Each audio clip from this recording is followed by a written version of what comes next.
Hello guys, happy holidays. This is your host of Game 109. This is not anything dealing with Let's Play. I just wanted to bring this up. We were having a conversation, me and my friend ToshiIceLord, who's in the background. See the icon. Hey guys, what's up? Happy holidays. I hope everyone have a good Christmas this Sunday. I decided to maybe upload this video as a Christmas present to you guys, just to show you that even though I'm supposed to have 98, somebody unsubscribed from me. Damn it. Dang it. But I wanted to show, like, we were Pokemon, for instance, Pokemon. This would be a good time to do it. So first we'll talk about how Star Pokemon, in our opinions, have changed and how Pokemon as a series has progressed as a whole. For one thing, I like to say is Pokemon, from the get-go, it was pretty good. It had a good premise. Pokemon now is okay. It's not where I wish it could be or should be, but it's good. Now, as for Pokemon, I'll start with the trainers and everything. I liked Ash, Misty, and Brock, even though Misty and Brock probably had been shafted.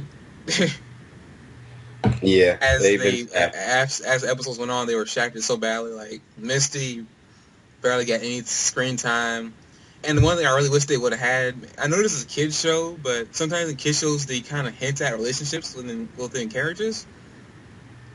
They hinted at it, but they didn't do anything with it. They didn't try and hint at it further. They just let it go. They should have. Yeah. Huh? They only showed that Misty and Ash liked each other towards the end of Johto when Ash gave her back her bike. That Misty forgot all about. Like, she forgot all about the bike. And then they confessed their love to each other, and then that's where they go. Not really. It was just more like Ash ran away in a crying fit, and Misty knew that he would miss her too. Because if you actually watch the series, if you watch that episode where they finally departed, Misty was kind of mad because Ash didn't seem like he would miss her. But at the end of it, she realized that he did care about her. So she knew that they were friends and everything. It was a kids' shooter, so they weren't going to really show romance. But I really wish they would have hinted at it a tiny bit more. Because, I mean, Misty will be everybody's favorite female lead, regardless of whoever you think of her back character development whatsoever. Yeah, because she was an awesome water-type Pokemon trainer. She had the awesome Psyduck that came out the Pokeball whenever it was 1, 2. The awesome-ass headaches. And it just kicks any Pokemon's ass that pisses off when it gets... But she was kind of abusing to that Psyduck. Just have the Pokemon hit his head. Yeah, just hit my Psyduck's head. Just hit the head. Just hit the head. Well, okay. And Brock, for instance... Brock got stale after freaking Hoenn. Most people probably like Brock and Hoenn, but I just kind of liked him in Hoenn. I will say that the jokes with him being a lower Nurse Joy's and Nurse Jenny's, I mean, dang, why say Nurse Jenny's? Officer Joy's, Nurse Joy, Officer Jenny. Officer Jenny. He fell in love with her, every single one of them, and somehow he was the only one who could tell them different from apart, which is kind of really strange and stupid. I will say that it was stupid that they all would look alike, but they weren't sisters; they were cousins, and they rarely had sisters in that. And with Nurse Joyce, but beside the point, like Brock had some good character development. Well, actually, he didn't have character development till the very end of the freaking series. So he stopped showing up, which kind of made me. I was glad that they didn't shaft him too badly, because if they did, they wouldn't have been able to bring him back. Kind of too late now for that to happen, but still, I like how they made him become a doctor. Yeah. But the thing was, like, this is my deal with him. I didn't really like Brock towards the end of Sinnoh because, first of all, he wasn't progressing. It was very freaking evident that he wasn't progressing in Hoenn. I thought they'd make him progress a little bit better in freaking Sinnoh, but they shafted him in Sinnoh worse than they did in Hoenn. They shafted him in Johto as well. I mean, he was a good character. I will always salute Brock as one of the main characters. But I really wish that he hadn't shafted him as much, and they would have had him have a rival that could prove to be a better breeder than he was, and he had to strive to that goal to get better than he was. They didn't even give him a rival. They shafted that at him too. They could have given him a rival who was better breeder than he was. Yeah, and the other thing is that in Kanto, we all know that Brock was supposed to be a rock type specialist. He had, after Kanto, he had no rock types. Don't forget about Sudowoodo. He had no rock types except for that one Zootarudo that was in Sinnoh with him. Other than that, he had a fighting and poison type, which was his Krogan, and his Happiny, who evolved into a Chansey at the end of the Sinnoh episode, which made him go into becoming a doctor. I like how they gave him the doctor role, but they should have done that a long time ago and left him alone, dang it. But beside the point, it's just him as a character kind of took me off as the rest of the series. I mean, all these took me off, but that was the good about him. They finally decided to stop shafting him. I mean, they shafted him one last time when he disappeared forever. But now as for the second female, the first female lead to replace Misty was May. People did not like May for whatever reason. I don't know why. I liked her as a replacement. I will say I liked her a little bit better and more than Misty. I say I liked her because she was a little bit more naive and that she didn't know what she wanted to do at first. And that was the perfect thing about her. Like she was a newbie trainer, and this is where and this is where in the series, Ash's mind didn't get wiped. This last point where his mind didn't get wiped. And another thing that I liked about May, is that for a girl who didn't like Pokemon at all, she became to love them just as much as Ash and Brock did. For her not knowing what she wanted to do when she first started off, she became a good Pokemon contest coordinator. She became good. Like, her Pokemon were, like, A-okay to me.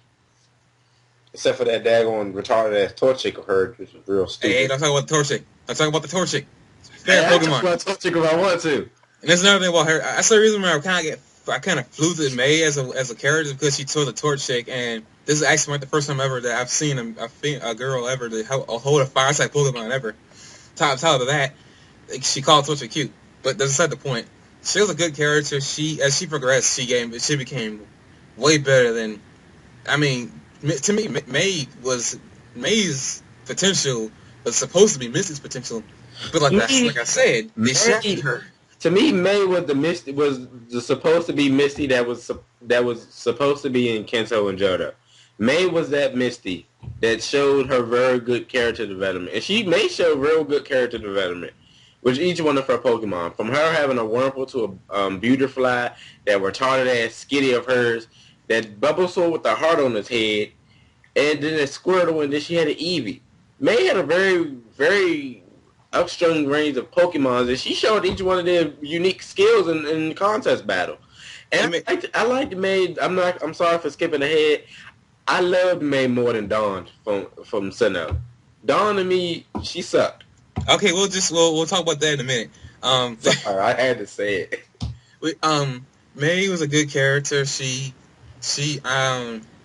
I'm more partial to May than Misty, and as I said, I like Misty, but the instant Game Freak brought this up to me. I had no idea when he was talking about a video about how Misty kind of sucked, and I didn't even think about that. I really didn't. I was so mesmerized, but she's the first female character. That's why I like her as much as I do. Misty, she didn't. Now I'm thinking about she didn't have any development as a character besides her sisters, and her sisters barely contributed to her at all. And that's what they should have had. They should have had her if they were going to have her try to be better than her sisters. She kind of proved that in a really awkward way, but. That's on Misty's point. May was a good character. I liked how he brought her over to Cancer. It was the perfect way to bring over a character that was not native to his region over that. He even had Ash go against the Battle Frontier. He stayed smart the entire time. Ash even showed that he can become cocky because when he bowed, the thing was I kind of glad they brought it up to the point where Ash was beating people so badly that he just didn't feel like he was being challenged anymore. But that's when they brought it up to him when he got beat by the Elite Four member Drake. It shows that there are trainers out there who are stronger than he is at this moment, and he needs to get stronger as the. And when he had to fight the last Frontier brain Brandon like 50,000 times. When Brandon that showed him how insignificant he really was. But when he finally beat him, it was a big accomplishment for him and his Pokemon. Rivals, let's see. Gary will be the best rival that Ash has ever had in his entire lifetime. I don't care if people gotta say. I will say this another rival. I'm gonna get into a minute. I'm gonna get into this rival in a minute. But he was a good rival to Ash. I wouldn't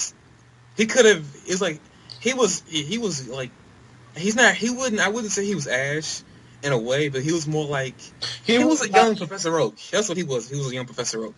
Yeah. Gary was that childhood friend that made fun of Ash, but they both wanted to push each other more to show their limits. And then Gary got development because he wanted to switch his position as when he wanted to get older and he became a professor, which is actually pretty good for him because he actually kind of showed ass that even though he's a professor, he's still trying to train to get stronger. So he didn't totally shaft his training regimen. He's still a Pokemon trainer. He's just a doctor. He's just a professor now, or aspiring professor or researcher. But okay, now to Sinnoh. The reason that people seem to hate for... Oh, I didn't talk about the Pokemon yet. I'll talk about the Stardust as a whole in a minute after I talk about Sinnoh. Yeah, let's talk about Sinnoh. Now we get into Sinnoh. For character development. For characters, period. The main issue here is Dawn. Yes. Dawn.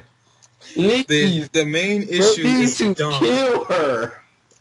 No. Now, I didn't want to kill her. Now, this is... I will sit here and defend Dawn because of her character development, but I won't sit here and defend her personality. Yes, her personality to me sucked. Dawn's personality... It wasn't that it sucked. It was... Okay, maybe it did suck, but it was like they put her off. They pulled her off in the most awkward... I can't explain... I don't know what they were thinking, but they put her off in the most awkward... a girly girl. That was my problem with her. She was a typical girl. She was a typical girl. I'm sorry if I'm offending any females out there, but she was a typical girl who cared about her looks and nothing else. And on top of that, when nothing went her way, she would go into to a depressed state that she would never come out of until somebody slaps her. And I would say Zoe was a good rival for her, especially because she was a friend. And on top of that, they wanted to pull out the whole Gary thing with Dawn and gave her Zoe as a childhood friend and rival. Then he pulled off a Paul for getting to Paul in a minute. Don't say anything about him. Yeah. He pulled off a Paul with Ursula. The thing that showed how Dawn's character development happened is when they brought May into... Yeah, Dawn was actually it was a good development. It was a good development tool. I really wish they had made her stay in the series a lot longer than they did. Yeah, when they brought May into Sinnoh, it kind of made some real good character development for Dawn, because May kind of showed her and told her about being what a coordinator really is. Dawn thought being a coordinator was mostly just showing herself off and just showing her Pokemon moves off. May and her mother showed that it's not just about that. You have to show your Pokemon uniqueness. What is unique about your Pokemon that is going to appeal to the stage? That's why she failed when she went with Ambipom. Ambipom is one of my favorite normal types. It has a lot of very unique attacks, and it's very unique. We're not getting into Pokemon right now, at least not with moves, so we're going to be in the personality. But the main point here is that Dawn, she had a good development style, and the problem was her setup and how she I don't know why they did this, but they wanted to pull off an Ash with her, because they had an episode dedicated to her when they first started the series off, which was pretty cool, but then that's when everything went downhill. Yeah. But now to the Pokemon development. Before this video went on for too long. Pokemon development. Now for Pokemon, people do not want to acknowledge this. Pokemon fans will acknowledge this upright, but people don't want to acknowledge this. That's why Pokemon's looked down as a really bad show. To people who haven't ever sat there and watched a single episode. Pokemon, for development, they didn't stick with just Pokemon. They didn't even stick with just developing characters like Ash and then mind raping them in the end. But when Ash had caught a Pokemon, he didn't just catch them up right. He had to work for it, and that's what was kind of admirable about Ash. He worked for his Pokemon. He didn't. He worked for his Pokemon, and the Pokemon worked for him. Yeah. He caught all of them. He caught them all fair and square. Now, the one thing that I will still get on my nerves to this very day, and this is not about Ash's age, it's about how he goes about catching these Pokemon and how he finds these things. It makes me so mad that he's able to find these things out in the wild. Then again, we're talking about anime, we're not talking about the game. But that's still kind of it. But for character development towards Pokemon, they weren't just Pokemon. They weren't just animals. They were actually people. Now, I'm probably using the wrong word here, but they were actually people. They led lives on their own before they went with Ash. Like Charmander, for instance. Pikachu. Pikachu, the mascot. Pikachu's black. I mean, Pikachu is the black man on Ash's team. Let me continue. Pikachu, the mascot of Pokemon, even though they stopped developing him. They stopped developing him. I don't know why. Because he became too strong. As I was saying, they stopped developing Pikachu. But Pikachu got developed from the very first episode he was introduced. Now you're probably saying that's how they should do it. They don't normally do this. They don't develop the Pokemon or whatever the character. They don't develop the character since they introduced the character. They developed Pikachu from the very get-go. They revealed that Pikachu, like battling, Pikachu did not like being Pokeballs. This is why he didn't like trainers. But he came across Ash, who actually let him be at his Pokeball and let him have freedom. Pikachu realized that Ash was different from other trainers because he actually he saved him from dying from a Spearow attack. Yeah. What other trainer does that? And all of the one thing I did like about Kento, that all of Ash's Pokemon had their very unique traits.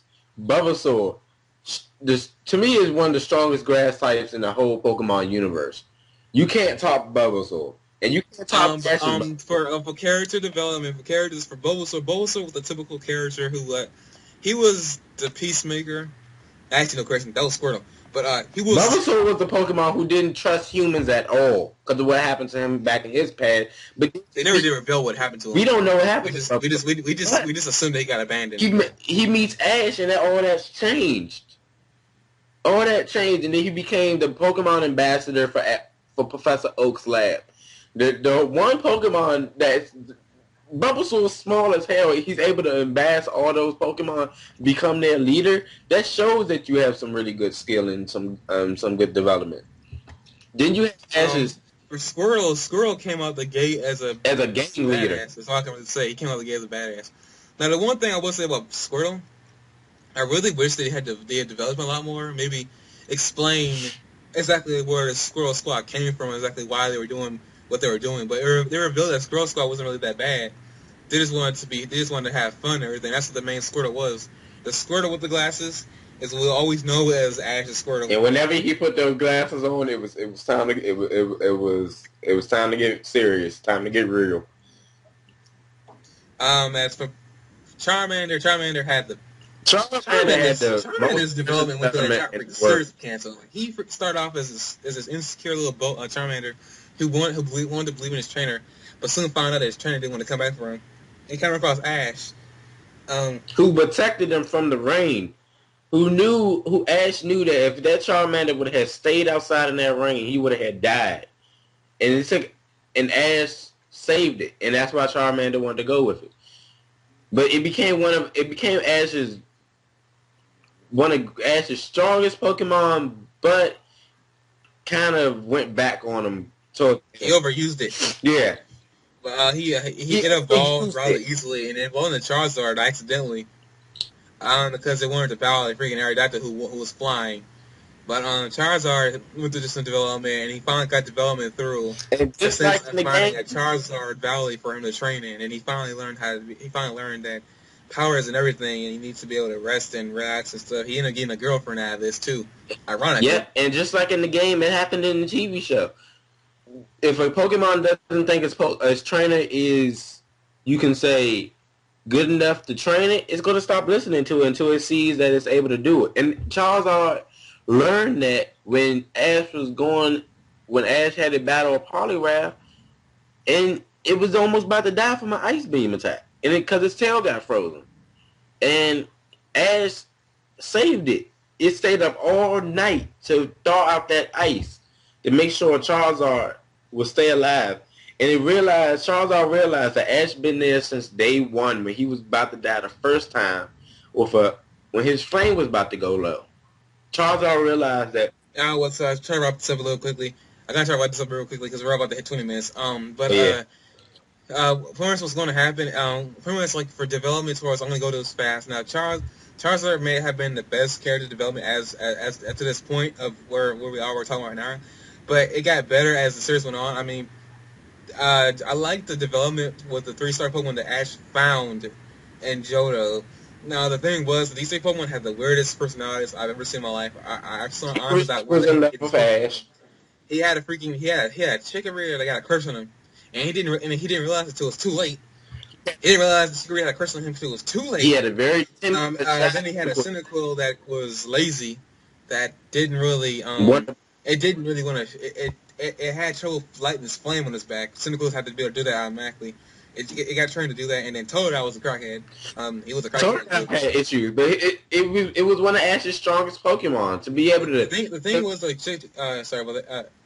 What you want to say? So maybe we can. Oh yeah. To me, about the Charizard, I mean, sorry about that. The Totodile thing, it may have looked like it was a crackhead in the high, but that was his unique thing of battling. When he told Totodile to dodge, that nigga dodged while he was dancing, and that's why Totodile was funny to me. If I would have now, what I would have had liked to saw was Totodile evolve and see if he would have still have been dancing and acting retarded when he evolved. Well, that was the biggest problem with the Kanto Johto series was that only Pokemon that evolved was Charizard. We never got to see anybody else evolve and see how they would change. But evolution changes. That's going to come along too. But Totodile was really unique for his dancing style, and it really knew how to dodge. It knew how to dance too. It could get down a little bit faster. But the Hoenn development now. Hoenn is where development series. Wait, one Pokemon, Ash's very first flying type. The very first flying type. The very first one. Hoenn got serious character development. Hoenn got serious with it. Hoenn, okay, now, the first Pokemon that Ash ran into in Hoenn was his Tailo. Now, this is where character development starts coming out. This Tailo was no normal Tailo. It was this Tailo could take a Thunderbolt and still keep on flying, which is kind of strange. But he could take a Thunderbolt and still keep on moving. Huh?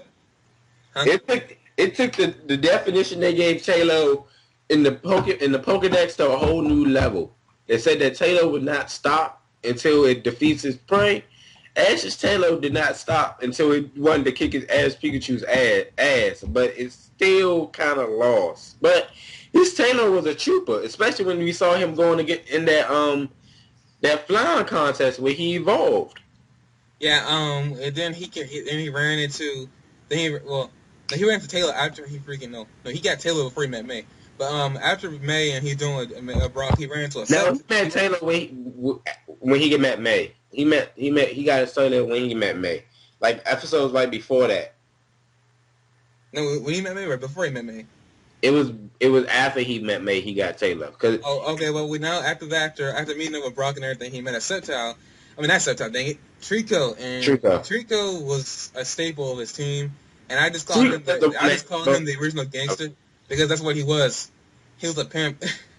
And as the series went on, it showed how much of development he had to go through as a Trico. Trico started off as a lonely Trico who had no friends.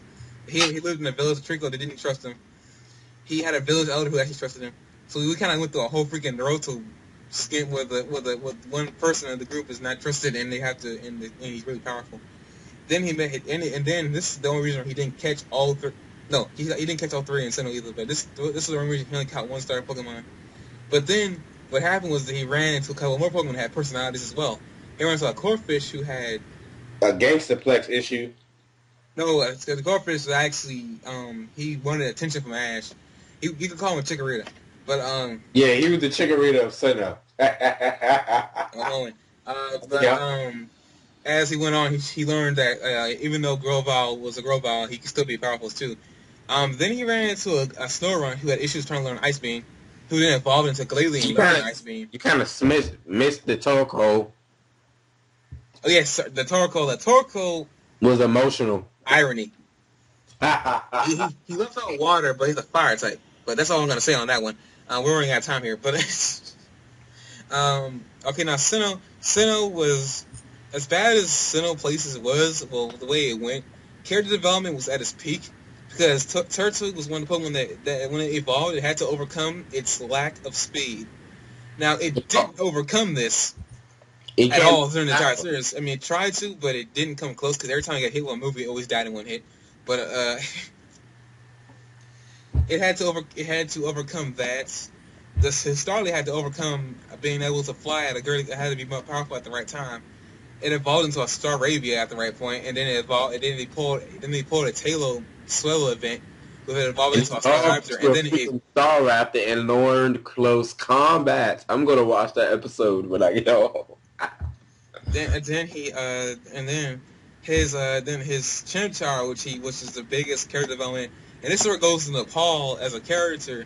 As Paul, if it wasn't for Paul, Now I got something to say. I think Paul. People say Paul's a bad rival. I don't think that, and that's a lie. I think Paul was one of the best rivals Paul is Ash what I had consider after. Ash. Paul is what I would consider if Ash had went that route. If Ash went Paul's route, he would have became Paul. That's why I think Paul is Ash, in the sense that if Paul hadn't become, if that Paul hadn't been introduced, he would have probably went that way. But the thing was with Paul though, even though Ash had years on him, so did Paul. So he couldn't flaunt that I've got more badges than you thing in front of Paul, because Paul had the same amount of badges that he had. So Paul was on the same level as Ash, which is kind of interesting that he had a rival on the same level as he was, even though Ash is stupid. But and that I did like that Chimchar was a part of Ash and Paul's destiny. That Paul had to learn that it's not always about power; it's about how you care for your Pokemon. And Ash had to learn it's not always. You have to sometimes put a little bit more oomph into your training regimen. But they both wind up feeling that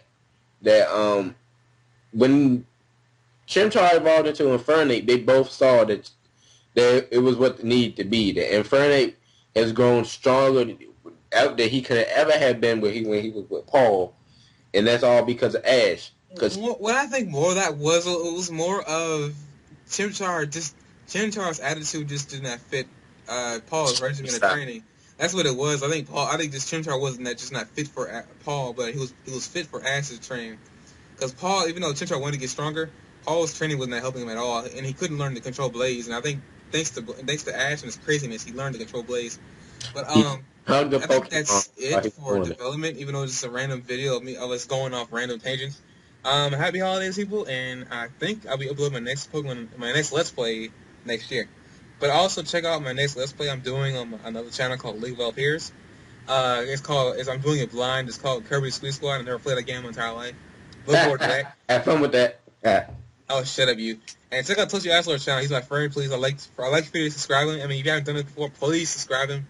He needs the help. I really appreciate it. So, yeah, see you next year. Right now, I'm finishing off Pokemon White, and then I'm gonna go on to my new Let's Play in the beginning of the year. So y'all see it towards like the beginning of the year, or yeah, y'all see it. But yeah, this is ToshiIceLord signing out. Have a nice holidays, man. Have a nice holidays, people.